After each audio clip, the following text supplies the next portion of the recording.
work in HVAC. Not the kind of job that gets you invited to speak at dinner parties, but it's honest work. And for 15 years, it kept a roof over our heads and put food on the table for my wife and our daughter. I used to think that mattered. I used to think that was enough. Our anniversary was coming up. 10 years. A decade of building something together, or so I believed. I've been planning the trip for 3 months. A cabin up in the Blue Ridge Mountains. The kind of place with a fireplace and no cell service and a porch that looks out over nothing but trees for as far as you can see. My wife, I'll call her my wife, because that's what she still was, had mentioned it once about 4 years ago. Just once, in passing. Something like, God, I'd love to go somewhere like that someday. Just disappear for a few days. I wrote it down in my phone. She didn't know that. I booked the cabin in January for an October trip. Paid in full. Non-refundable. I told her in September. Showed her the pictures. Watched her face. She smiled. She said it looked amazing. She hugged me and said she couldn't wait. 2 weeks before the trip, she started pulling away. 2 weeks before the trip, she started pulling away. Not dramatically. Nothing you could point to and say, there, that's the moment. It was small things. She started taking her phone to the bathroom. She'd laugh at a text and flick the screen face down before I could see anything. She started staying later at the office. The company she worked for did pharmaceutical sales. Long hours were normal, I knew that. I'd accepted that years ago.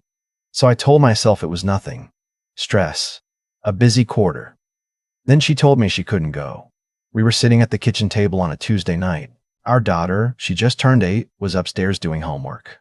My wife set her fork down and said, I've been thinking about the trip, and I don't think I can make it work. There's a conference in Charlotte that week. My regional manager just confirmed it. It's mandatory. I looked at her. The trip is in 3 weeks. I know. She picked her fork back up. I'm sorry. I know you planned it. I didn't say anything else that night. I went upstairs and said goodnight to my daughter and sat on the edge of the bed in the dark for a long time. The next morning, I called her office. Not to check on her.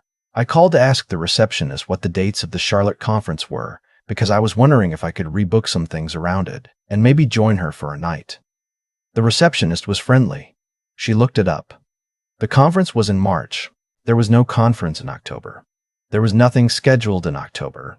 I thanked her and hung up, and I sat in my work truck in our driveway for 20 minutes without turning the engine on. I want to be honest about what I felt in that moment, because I think people deserve honesty about this stuff. It wasn't rage. It wasn't even sadness, not yet. It was something quieter and much worse. It was the feeling of looking at a picture you've had on your wall for years and suddenly seeing that what you thought was a window was actually just paint. It was the feeling of realizing the floor might not be as solid as you thought it was. I drove to work. I did my job. I replaced a compressor unit in a commercial building downtown, and I did it well, and I didn't say a word to anyone. That night, I checked our joint credit card. I wasn't snooping. I was looking for a charge I'd forgotten to log, but while I was there, I looked at the last 90 days. There was a charge I didn't recognize from a restaurant called Margot's. A Thursday in late August, a night I'd worked a long call-out job and hadn't gotten home until almost midnight. Margot's is the kind of place you don't take someone for a team lunch. It's white tablecloths and a wine list. There was another charge 3 weeks later. The same restaurant. I opened my laptop and I looked at Margot's menu. Dinner for 2 on those receipts. I could estimate from the amounts. Would have run about $220 each time. My wife's name was not one I would use here. But the person she worked most closely with, the person she talked about constantly, the person whose name had been in my ears for 2 years like background noise I'd learned to tune out, was a man I'll call her colleague. Let's call him her colleague. Let's call him her colleague. She mentioned him the way people mention weather. Casually. Constantly. My colleague thinks the quarter projections are off. My colleague got tickets to the game. My colleague's wife just had a baby. I'd met him once at a company event. He was tall, good-looking in a careful way. The kind of man who knows exactly how he looks in a room. I didn't say anything. Not yet. I have a friend from high school, Guy. I've known since we were 14. He does background checks and skip tracing for a law firm now. Not glamorous, but he's good at it. We get together every few weeks for a beer. I called him that Friday. I didn't tell him everything. I told him enough. I said I thought something was going on, and I needed to know the truth before I blew up my life on a feeling. He understood. He said he could help. He was clear that everything would be visible. I mean, I would know what was happening. She would not. And he would only tell me what he could confirm. He confirmed it in 11 days. My wife and her colleague had been meeting outside of work for at least 4 months. He had receipts, and I mean that literally. My friend pulled our card statements with my permission, cross-referenced with some other things I don't fully understand, and laid it out in a document. 4 months of Thursday evenings. Margot's twice. A hotel bar called the Lantern 3 times, one overnight. The overnight was on a Wednesday in September. I'd taken my daughter to her school's fall carnival that night because my wife had said she had to fly to a client meeting early the next morning and needed to sleep, and I should take the car seat and just stay at my mom's place with our daughter so she wouldn't be disturbed. I remembered that night clearly. My daughter had won a stuffed animal at the ring toss. I'd taken pictures. While I was taking pictures of my daughter winning a stuffed animal, my wife was at a hotel 12 minutes from our house. My friend sent me the document on a Sunday morning. I read it twice. I printed it. I put it in an envelope in my truck. I did not confront her. I want to explain why. Because people always ask why, and I think it's worth explaining. Confronting her in that moment would have given her the chance to manage it. To cry, to explain, to minimize, to negotiate. I'd seen that happen to other men.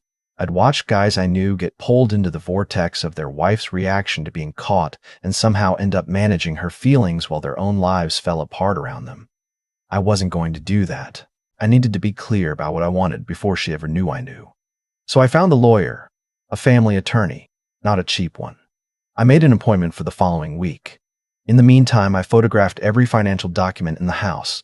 I made a list of every asset I could think of. I noted the mortgage, the cars, the savings account, the college fund we'd started for our daughter. I did this calmly, over 3 evenings, while my wife watched television in the living room. During those 2 weeks, I went about our life as normally as I could. I made dinner. I helped my daughter with her reading homework. I sat next to my wife on the couch and watched whatever she wanted to watch. I was not cold to her. I was not distant. I was just present in a way that felt different, though she didn't seem to notice. Our daughter noticed, actually. Not anything specific. She's 8. She doesn't have the vocabulary for it. But one evening she climbed into my lap while I was reading, and she just stayed there for a long time without saying anything. And that was one of the harder moments. One afternoon I picked our daughter up from school, and on the drive home she said something that I've thought about every single day since. She said, "Daddy, I saw Mommy's friend at school pickup last week. The tall man. He waved at me." I kept my eyes on the road. "Which friend is that, sweetheart?" "The one from Mommy's work." She introduced us once when she picked me up. He said to call him by his first name. She paused. He gave me a popsicle from the cart outside. I said, "That was nice of him." I said nothing else, but I thought about it all night. My wife had introduced this man to our daughter. At school pickup, he had given my child a popsicle and told her his first name, and my wife had allowed that, had perhaps arranged it, had brought him into the radius of my daughter's small life and let him stand there smiling like it was fine, like it was normal. That was when the anger came. Not before. That was the moment it arrived, and I was glad it waited, because by then I knew what to do with it. I met with the attorney that Thursday. She was sharp and methodical and spent 90 minutes walking me through what a divorce would look like given our situation. She explained what I could expect regarding the house, custody arrangements, asset division. She told me that evidence of infidelity matters in our state, but only up to a point, and she was honest about what was realistic and what wasn't. I walked out of her office with a clear picture of what came next. I scheduled a follow-up. The cabin reservation was non-refundable. I kept it. I went up with my daughter for the weekend instead. We hiked a trail and made hot chocolate on the stove and watched a movie under blankets on the first night. She slept better than she had in weeks. I took pictures of her on the porch looking out at the mountains, and I thought, this is the part that stays. Whatever happens to the rest of it, this part stays. When we got home Sunday evening, my wife asked how it was. She was in the kitchen, and she didn't look up from her phone when she asked. I said, it was good. She loved it. My wife nodded and kept looking at her phone. I went to put our bags in the laundry room, and I thought about the man she'd been spending Thursday evenings with. And I thought about my daughter's face on that porch. And I thought about the 10 years I'd spent believing I was building something real. That week I sent a copy of my friend's document, along with a brief factual note, to the HR director at my wife's company.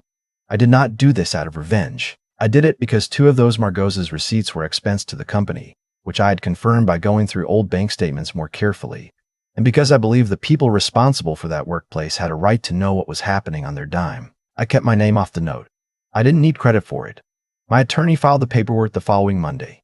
My wife came home that Tuesday evening to find me sitting at the kitchen table. Our daughter was at her grandmother's for the night.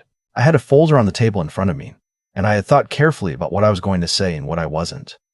She walked in, saw my face, and stopped in the doorway.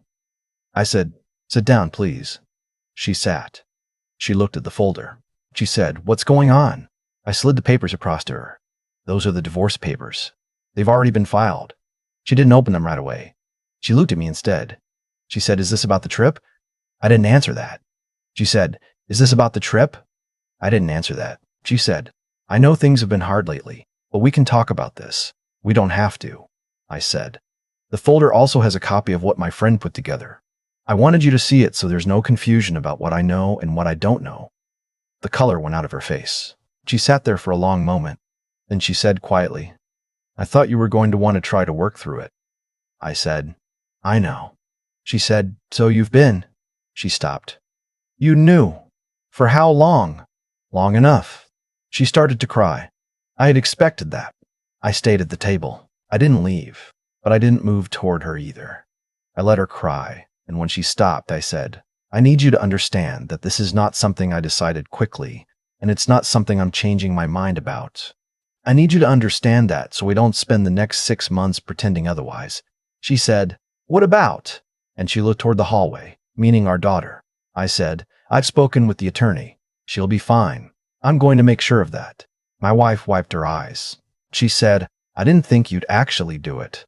She didn't mean file the papers. She meant all of it. The planning, the silence, the patience. She had been waiting for an explosion that never came. She had been expecting me to yell, to demand, to give her something to react to. And I hadn't. I'd just gotten ready. I said, "I know you didn't." I got up and I took my coffee cup to the sink and I rinsed it and I left the folder on the table and I went to call my daughter to say goodnight. My daughter asked me if we could go back to the cabin sometime. I said yes. I said we'd go back in the spring, just the two of us, and maybe we'd try the longer trail that time. She said, "Just us?" I said, "Just us, baby." She seemed satisfied with that. She told me about a book her teacher had read to the class that day. Something about a bear that builds a house. And I lay on the bed in the spare room and listened to her talk. And I thought about how the worst thing that had happened to me in a decade was also the thing that had made some things very, very clear. The divorce was finalized 7 months later. It was not easy. And anyone who tells you it's easy is either lying or they didn't love the person. I'm not going to pretend it didn't cost me something. It cost me a lot.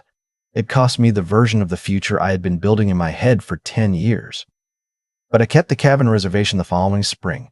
I booked the same place, same week, same porch, and I took my daughter back, and she ran up that trail ahead of me, and she shouted for me to hurry up, and I did. And that was enough. If you've been through something like this, or you're going through it right now, I want you to hear this. The hardest part is not the moment you find out. The hardest part is the weeks after, when you have to act normal, when you have to tuck your kid in and make dinner and go to work and hold it all together while your mind is running the same film on a loop. That stretch will either break you or clarify you. For me, it clarified me. I chose not to beg for something that had already been given away. I chose to protect what actually mattered, and I chose to let the rest go. Take care of yourselves out there. And if this story hit close to home, leave a comment below. I read every single one. I've thought a lot about cause and effect since all of this happened, not in any grand philosophical way. I'm an HVAC guy. I'm not built for grand philosophy. But in the practical wiring diagram way, I think about most things. Every outcome has a source. Every failure has a point where something went wrong upstream. And if you trace it back far enough, you usually find a series of small choices that nobody was paying attention to at the time. My wife made small choices for months. Little decisions to hide her phone, to lie about a conference, to expense a dinner she shouldn't have, to introduce a man she was seeing to our daughter at school pickup like it was nothing. Each one of those felt small in the moment, I imagine. Each one probably felt manageable, containable, easy to explain away if it ever came to that. What she didn't account for was that small choices compound. They build on each other, and eventually they become something you can't talk your way out of. I made small choices too. I chose to write down a cabin she mentioned once and book it 3 years later. I chose to stay quiet when every instinct I had was screaming at me to confront her. I chose to call an attorney before I said a single word to her about what I knew. Those choices compounded the same way hers did. They just built something different. That's the part that I keep coming back to. The outcome wasn't decided in the moment she handed me the divorce papers, or the moment I handed them to her, or even the moment I found out the truth. The outcome was decided over months of daily choices, made by two people who were no longer choosing the same things. She was choosing to protect something she'd started somewhere else. I was choosing to protect my daughter, my house, my future, my integrity. We were both being deliberate. We just didn't know it about each other. There's something that gets lost in these stories when people tell them, and I want to name it because I think it matters. The narrative people want is the angry confrontation, the dramatic moment, the big explosion. That's the story they expect. What actually requires more from you, what actually costs more, is the quiet version. Staying composed when you want to fall apart, thinking clearly when your chest feels like concrete, doing the unglamorous work of consulting an attorney and photographing documents and making a plan, when what you actually want to do is sit on the kitchen floor and not move. That kind of discipline is not something you're born with. It's something you build, badly and slowly, over years of learning that your first reaction is almost never your best one. I am not a patient man by nature. I had to choose patience the same way I choose to get up early, because I know from experience that it pays off, even when it doesn't feel like it. My daughter asked me to go back to the mountains in the spring. We went. She ran up that trail ahead of me, and I watched her go, and I thought about all the versions of that moment that almost didn't happen. The version where I blew everything up in anger and spent the next 2 years in a legal war. The version where I said nothing and stayed and let my daughter grow up watching her mother treat her father like furniture. Neither of those was acceptable. So I chose a third version. It cost me something real, but what I kept was worth more than what I lost. If you're in the middle of something like this right now, I just say, slow down. Don't let the urgency of the moment make your decisions for you. The most important moves you'll make won't feel dramatic. They'll feel quiet and unglamorous, and sometimes almost unbearably hard. Do them anyway. That's what I know. And that was enough.